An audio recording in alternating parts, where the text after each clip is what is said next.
this is a big deal. And women are serving at all ranks in the military now, and that's just amazing. But not only is General Bannister a general, but she is also the daughter of someone whose name is on that wall, which makes her truly extraordinary in our book for being who she is today and being the daughter of someone who gave the last full measure. She is, amongst other things, doing extraordinary things to affect the health and well-being. Sharon is the Deputy Assistant Director of Education and Training at the Defense Health Agency. She is also the Assistant Surgeon General for Dental Services, and I heard her punch herself, and I think punched her compadre there when she heard that one of our earlier speakers had worked in dental care in her early career. So what a joy to have General Bannister here. And for all my sisters in the crowd, let's give her a big rousing applause. I want to do a couple things. I'm going to tell one story about me and why I serve, and then I would like to talk a little bit about volunteering at the wall. I'm not wearing my yellow shirt and my yellow hat today, but I'm very proud to say that I do. So to my friends in the back wearing their yellow shirts, they really do endless hours trying to connect with veterans, their families, people who have lost, trying to bring this place alive. When you walk over to the wall, it's going to be really important that you stand in front of it and look. You'll see yourself, and there's something unusual about the memorial. Really doesn't talk about the war. It's about the people. And when you look at the names, I see it with students all the time. They'll say, wait, there's my name. Or there's my first name, there's my last name. It connects you and makes you realize the people that were up there serving the country, some of them volunteer, some of them not. Vietnam War was a very different time. Now we're an all-volunteer force, so we choose this, but not everybody did. It connects you with being just like the person on the wall. So when you walk down, really look in, look up one of the names, find out what they did and how they served. It's important. One of the last names on the wall, not the last name, but one of the last names was a female captain who was an Air Force nurse. And because I'm in the Air Force and not the Army, I'm not going to talk about the 7 Army officers that lost their lives serving. I want to talk about Mary Clinker for a second. So Mary Clinker was on that flight that you just heard about, the one that was taking orphans out of Ho Chi Minh City, then Saigon at the time. And they did. They had a hydraulic problem, and the plane ended up crashing into a rice paddy, and some people died. But not everybody died. And about 4 or 5 months ago, and Alan, I think you were there too, one of the orphans came. And she came up to me, I was wearing my yellow hat, and she said, I need to find Mary Clinker's name on the wall. And of course, it's always interesting to see people's reaction, because we know right where the names are. So I walk her right over to Mary Clinker's name, and she said, she saved me. And I came home, and I was adopted by an American family and grew up here, and I just wanted to show her tribute. So it really is a special place. You did hear 8 trees around the edge of the memorial representing each of the 8 Army and Air Force officers that gave up their lives for their country. But I want to talk a little bit about me. You already heard that my dad's name is on the wall. I'm going to tell you a little bit about him in a second, but I more want to talk about my first experience joining the Air Force. So I came in, not really because my dad served. I was pretty young when I lost my dad. But I came in as a dentist. One of my preceptors in dental school said, you really should go in and do an extra year residency. And I'm like, what? I'm not a good dentist now. But I understood later. I really did learn a lot in that year. But we always go to a training at the beginning, an officer training. And back then it was about 2.5 weeks long. And at the end of it, you would do what they called a dining in. We'd wear a fancy uniform, not this one, a little fancier. And the unique part about that uniform is there's no name on it. So I had my one ribbon, which I didn't really earn. It's like I watched Gulf War I watched CNN during the Gulf War, but that was about it because I had only been serving for a couple weeks. And then it had my dental corps badge, and that was it. And we always have a 2-star general that comes in and hosts the event with all these brand new medics that were getting ready to go into the Air Force. And he kept looking at me from across the room, and I'm like, oh, what am I doing wrong? What's wrong with my uniform? I stood up a little straighter, made sure that, I didn't, have too much in my glass of wine, which I did not. But he looked at me and kept looking at me, and he finally walked over and he said, Captain, what's your last name? And I said, Rush. And he said, Rusch, I flew with your dad. And I sat there not knowing what to say at all.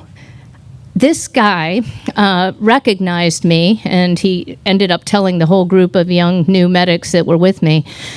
He recognized me from pictures when I couldn't have been older than 6 years old, from a deployed location, deployed with my dad.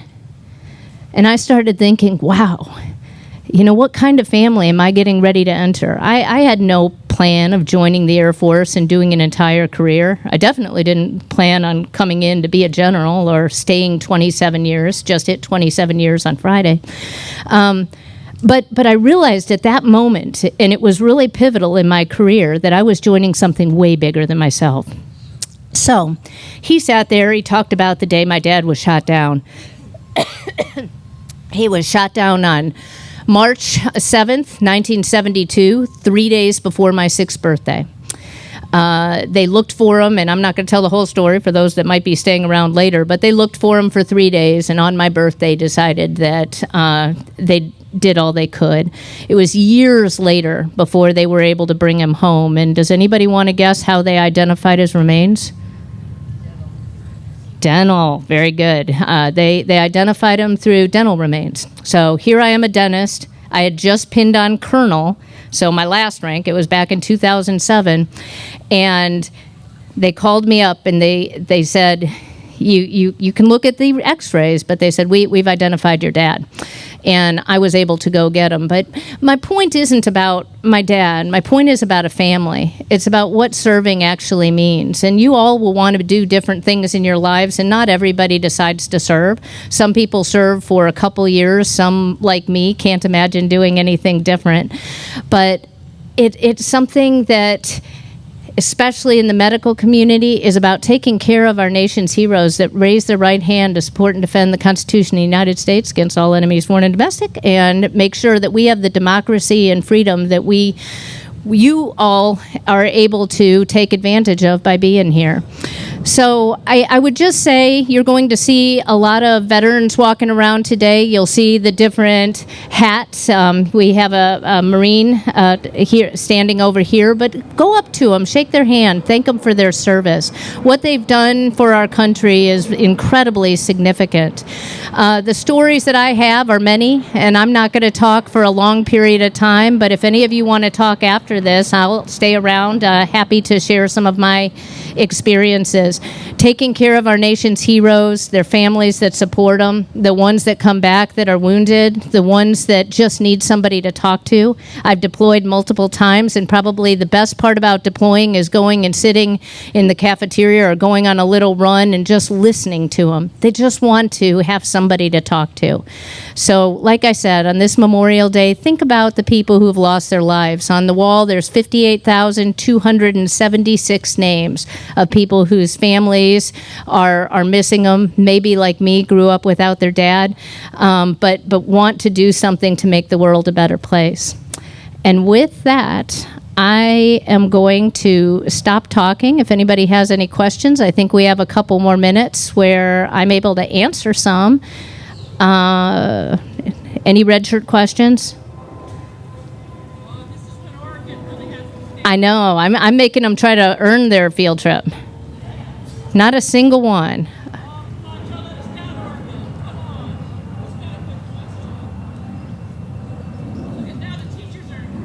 They're like, oh no, don't do this. Oh yes.